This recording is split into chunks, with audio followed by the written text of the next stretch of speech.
Welcome to Rick's Corner. I'm Pete Koch back, and we have some things to talk about, actually several things. And we were just sitting talking about training and how times have changed with trainers and in the gym. And you were saying the bike is the most popular thing now. Yeah, fitness trends go. SoulCycle is leading the pack. So indoor cycling is really, really big right now. I know, I go by these places, these spinning classes, they're just packed with people. Right, and the gyms like SoulCycle are charging a premium. I mean, it wasn't too long ago they were charging $20 for a single-use fee. Then it was $25, $30. Now it's up in certain locations within New York City at premium locations. It's $40 a workout. Really? Yeah. And if you have 4 a week, you're going to go broke. Exactly. It's an expensive way to go about it. What is the advantage of all this? Just cardio? It is cardiovascular, you know, from a fitness standpoint. Certainly, it's cardiovascular is the advantage there. But really, what really drives SoulCycle, and I'm using them is because they're just right at the top now. But indoor cycling in general is that the learning curve is extremely fast. And we were talking about this, right? So to be if you aspire to be an elite bodybuilder or fitness competitor or a CrossFitter for that matter, and you aspire to be someplace more than a beginner, to kind of get into that intermediate to advanced level, there's a heck of a learning curve involved there. SoulCycle, you can get pretty darn fit. I mean, really kind of move your fitness level up very quickly because how tough is it to figure out how to spin? It's just a very short learning curve. Exactly. The thing I think about, you know, I mean, back in the days we never did cardio, we just built muscle, and the rest was diet to stay lean. And today when you do cardio, you've got a fine line to where you're going to burn fat or where you're going to burn muscle. And if you go too much, you're going to burn into the muscle, right? Right. So this has been debated for a long, long time, and certainly studied, more than debated, but studied. So at what point is cardiovascular activity going to, you know, cut into hypertrophy? Yeah. You know, if that's your main goal, to put some muscle on, it's fresh, it's so tough to get it. Right. At what point is the cardio training going to cut into that? And then so you would look at cardiovascular training and would say, well, how much of it can I get away with and say lean out but not cut into the muscle? How much in terms of volume of it? Oh, 30 minutes a day, 4 times a week, or 60 minutes 3 times a week. And the other thing is, how intensely can I train? So if I'm training at a percentage of my maximum heart rate, would it benefit me most to stay within, say, 60 or 65%, kind of keep it not working so hard, just maybe getting a little sweat going but not huffing and puffing? Or is it a great benefit to go out and really just charge away, man? Go really, really hard, work as best you can, take it up to 75 or 80%, and where some people would say, no, that's where you're really going to burn muscle. And most of most of your elite bodybuilders will avoid training that intensely. For sure they will. Yeah, when I first moved out here to the valley, I started running. I was running at the beach, and then I ran at the park, and I was training hard, but I was running more, and I really started to lean out. I mean, everything came down. Shoulders, arms, everything, all the muscle just came down, and it wasn't really what I wanted to do. And then I get a TV show, I think it was a Wild Wild West, and you know, you need to be muscular at that point. I better stop running this week and eat real quick and gain some size back to get on the show, because it definitely made a difference. But the other thing is, sometimes you'll lose muscle and not body fat.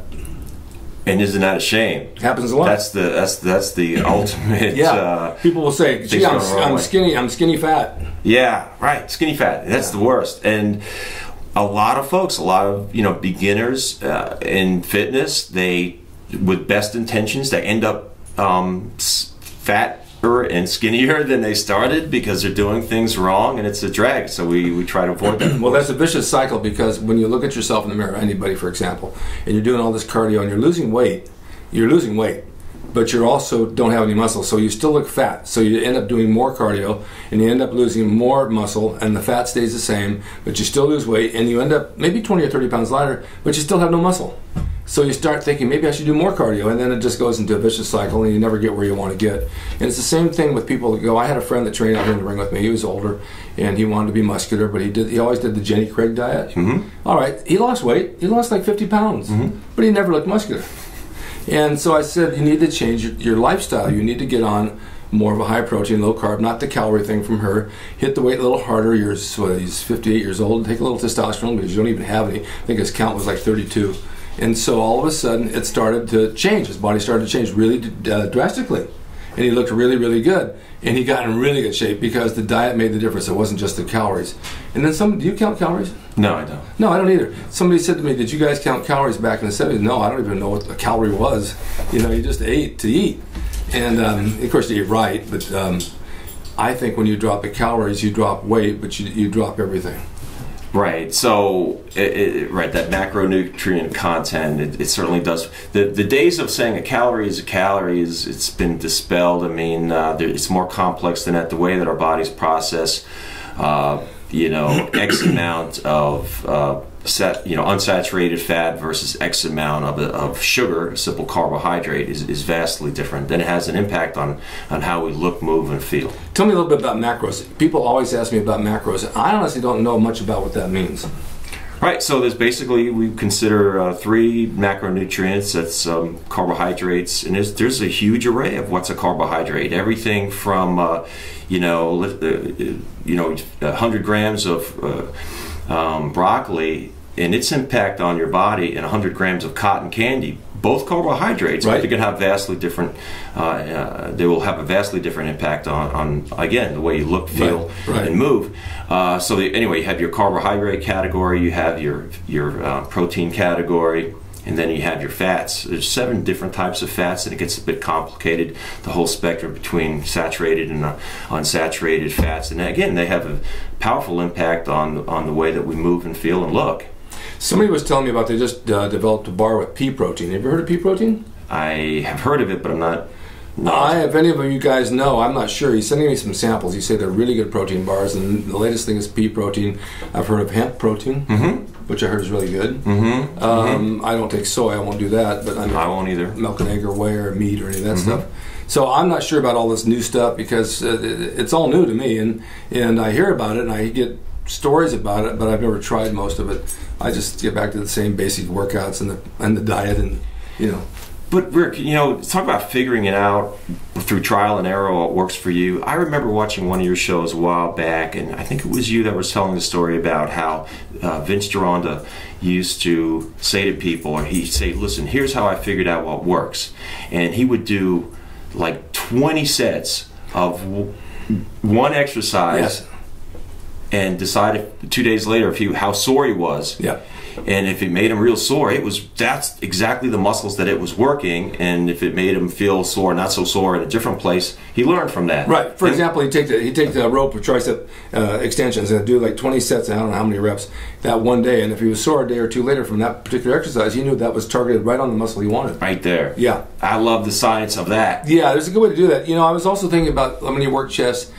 Years ago, when I didn't have any shoulder injuries and that, I would always do heavy dumbbells and heavy dumbbell lateral, or not laterals, but flies, and they worked good for me. And then I switched over to cable crossovers, which worked really good for me.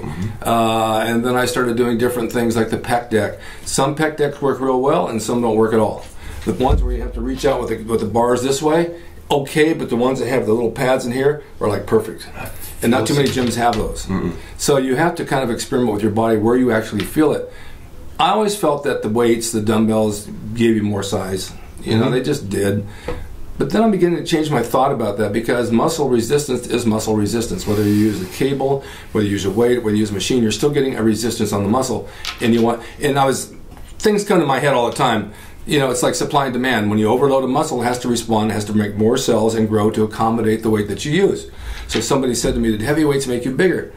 I don't know. I'm not sure a 400-pound bench press made me bigger, made me stronger. And it might have asked more out of the muscle, but I think developing the muscle was more of the exercise that actually isolates it. The bench doesn't really isolate it. Well, an expression I like to think of is how thoroughly can you work that muscle, right? And that opens it up to a lot of different bits of interpretation. I understand that. Well, for example, you do a bench press. Your grip's about here, and it's got to be it's 2-second pause on the chest for a real bench press, and then you push it out and you hold it. You don't arch your butt, you don't arch your back. It's got to be a solid press. And I was always really good about form. The problem or the issue with the bench press is your hand stays all the way up. When you switch to dumbbells, it comes up and together. And your chest is what pulls it together. So this is where you get the development. So when I switched to dumbbells, I realized I was getting more pec development than I was off the bench press. My mentor, Fred Hatfield, Dr. Squat, the world champion power lifter, and he's written I don't know, 50-something books and 700-something articles on strength training. And he recently wrote, he's semi-retired in Florida, but he recently wrote a book on dumbbell training because he believes that it's such a beautiful piece of equipment that really optimizes muscular development. It does. It doesn't have the, and it is coming from Fred was a bodybuilder, an Olympic lifter before he was a power lifter, but after all these years, he's coming back to what is really the best, potentially the best and most organic and meaningful piece of equipment in the gym: dumbbells. Yeah. Shoulder development for round delts years ago, we would take the dumbbells and we'd work our way up the rack and we'd do the presses where we come out and then all the way up. Mm-hmm. But when you turn as you come up and you press up, it rotates your delt from front to rear. Follow me? Yes. Okay, I've seen some people do this. They'll turn them and then they'll press them. No, you've got to rotate all the way.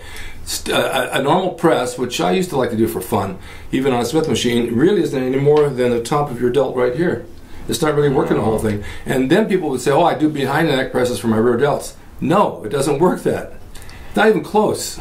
No, it sure doesn't. Boy, is that just the universal challenge is trying to find the exercise that's going to hit that middle inner pectoral. Yes. And especially tall folks like me, it's been a challenge my whole life. I'm still trying to find just the right. I do push-ups with my hands very, very close together, and I can really feel the inner fibers, straining. So I figure it's helping. If you take a handle on a cable, for example, we used to do the cable crossovers, and when we come, we cross over, and then next time we cross over, and we cross over, because you can go to here, but when you go to here is where this comes in. And you can access more of the fibers. Exactly. I believe it. You can even take one handle on a cable and stand, I did these the other day, and come across and come all the way over here, and you'll feel this part work.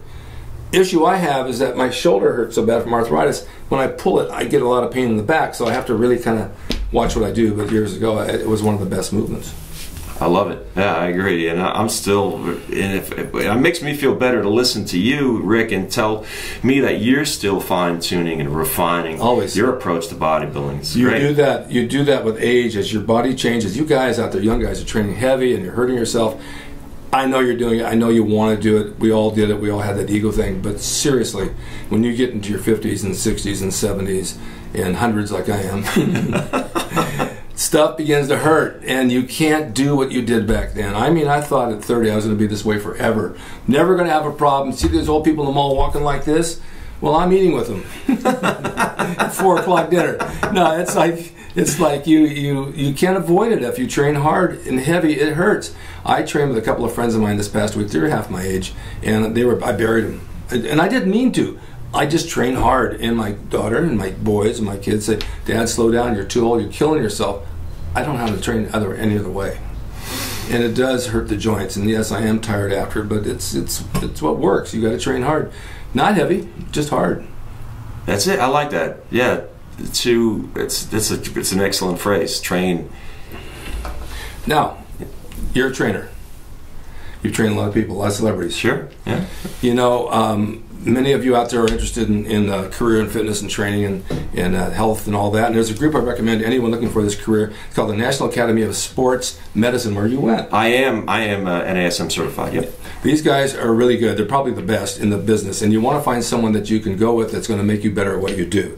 And right now they're offering all of my viewers a 14-day free trial of their online CPT certification. It's a free trial for 14 days if you act on it. Go to myusatrainer.com/Rick. I'll put the link up there, or click on the link in my description box, which I have, and get started today. It's really a good program, and it's worth the 14-day free trial. If you want to be a trainer, do it the right way. Don't just make up your mind and say, I'm going to train people with no experience or no certification, right? Do it the right way. That's the way you get a job, and that's the way you get yourself going and legitimate. They're going to ask you. So if you got a good company behind you, like Pete does, it's going to work in your benefit, and I really recommend them. NASM. Me too. So another thing I wanted to bring up about the gyms. You trained at Gold's in Venice for how long? I first joined in '87. Okay. So that's 30 years now. Okay, I was there in '69. Oh. And I've seen, yeah, I know, and I'm only 30. I've seen, I could write a book on this. I wish I would have had a video camera back then. I do talk shows about it.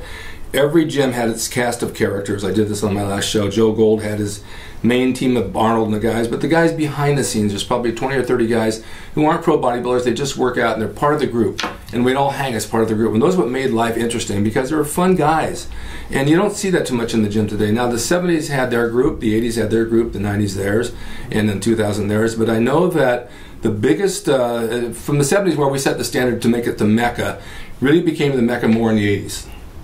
You know, the Mecca in the 70s when we were there, it was the gym that's on Pacific, 1006 Pacific. That's the original Gold's Gym. I don't think it was more than 2,000 square feet, 3 at the most. It was a little cinder block building. We all trained, but Joe Weider came in, put it in the magazines, and he made it the go-to place for training because Arnold Draper and all of his guys were there.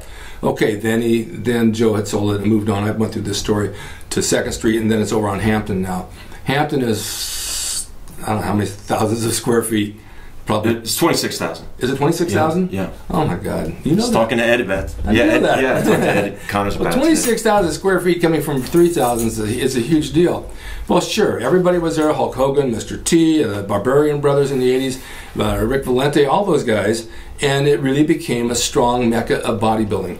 It was the place to go. I mean, they evolved from the 70s to the 80s, even through the 90s, and it had its own crowd.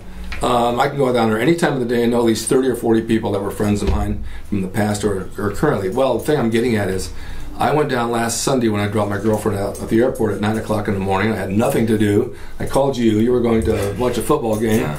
I went down there and I kind of worked out for a little bit from 9:30 to 10:30, and I looked around the gym. I didn't know one person. Not one.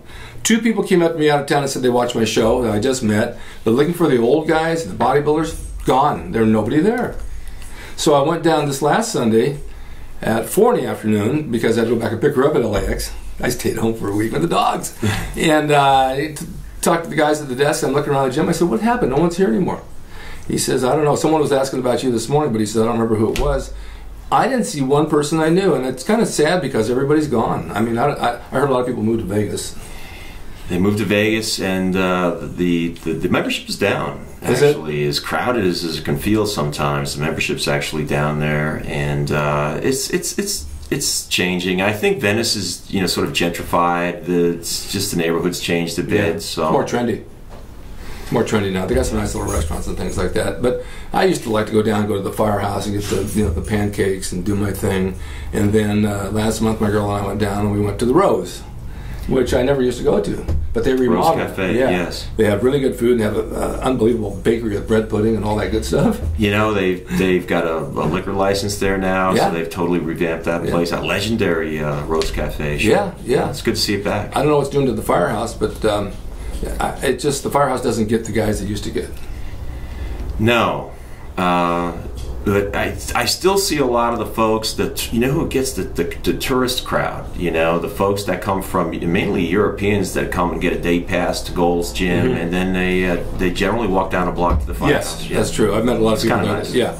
I mean, Steve Austin goes over the rocks over there. I see those guys, but the Rose is. I saw the UFC champion Conor McGregor. Did you? Eating Firehouse? there, yeah. Well, they still have the best pancakes. Honestly, I wish you would get down to that on the show.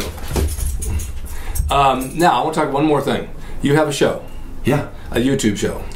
I don't like to call it a YouTube show. I like to call it a talk show. And the internet nowadays is the place to go. It's not just television anymore.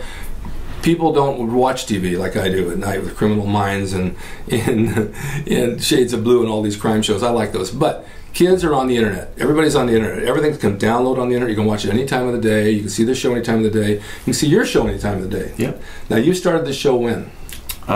Just January. Just brand new, really. Yeah. And you've been working on it pretty hard. I have. I did it seems crazy, but I actually did a couple of months of pre-production. And Rick's my executive producer and my mentor on this. I call it Breaking It Down with Pete KOCH. Yeah. Tell us what it's about. I just talk to folks, and Rick encouraged me to use my resources and my network in my world, and really my network is the NFL. It's football all the way up to the NFL, my experience in the NFL, and it's also acting, which I have a passion for, and the 100 and some odd projects, Hollywood projects that I've been involved with, and I've got this amazing network of actors and directors and professionals in that industry. And then last is physical fitness, what Rick and I love to talk about. It's a passion for me. I've been a strength and conditioning coach and a trainer for 3 decades, and I love it. I have a passion for that. So fitness, acting, and football. Yeah, well, it all figures in. You know, I mean, you know, I have fitness, wrestling, and acting. So, I mean, it's all a stage. It's what we do. We stay in shape to do what we do, and being in front of a camera, staying in shape helps. But then you do meet a lot of people that you work with on camera, and those people are always willing to come on and talk about something. It's nice, isn't it? It is nice, and you get some that don't want to. The problem I've had recently is trying to get some of the old-timers. I don't want to name names. There's 2 of them in particular that were friends of Joe Gold, and they have nothing to do all day long. And they're afraid to come talk on camera about the old days. And these guys were legends. These guys said a lot. Even some of the big names won't come on. They want thousands of dollars. Like, I'm going to pay them thousands of dollars. They should do it just to be seen. Otherwise, no one knows who they are. But it's fun to reach out and talk to you guys. It's fun that you can reach out and talk to people and get an audience. You end up getting friends all over the world who stop you. And I always think it's really important is when you get comments or you get emails to return those the same day and answer their questions. Yeah, I try my best. Yeah, I do too. I think it's really important. I have been selling, you guys have seen this, I sell the Gold's Gym logo, which I hand draw, autographed to you, and it's signed by me, and I sell it on my website. And so I've been selling quite a few of them, and each one's hand drawn by itself. No 2 are alike. It's the mistakes are what make it funny. But it's going to go down in history as something. So everybody who's bought one from me sends me a picture of them holding this, and I put it on my Facebook. Oh, that's great. One guy writes to me, he says, I got to tell you something, Rick. He says, I showed my family I'm a hero for the day over here. I'm like a star because I was on your show, on your Facebook. So that's kind of cool. It makes it fun. So you want to see Pete's show, I'm going to put the link up for it. Let's tell them what it is anyway. It's breaking it down. Breaking it down. Yeah. And you got to watch it. It's a good show, and maybe one of these days he might even ask me to come on. I would love to have you on. Reed knows that. I'm taping some of this for my show. He hasn't asked me yet. I've got some behind the scenes here brewing on breaking it down. Okay. So you'll get to see that. Well, it's awesome having you. Thank you, Rick. My pleasure. We have so much fun together, and we just talk about everything, and it's fun to do. If you guys want any stories, I got more. Some money. Tell you something that happened in the gym day even. But stay tuned for more Rick's Corner, and be sure and watch Pete's show. It's really important to me that you guys click onto his channel and give him some support. He's an awesome guy. We've known each other for years, but we really met face to face just recently, and it seems like we've known each other since childhood, even though he's a little bit older than me. Thanks for watching Rick's Corner, and we'll see you next time.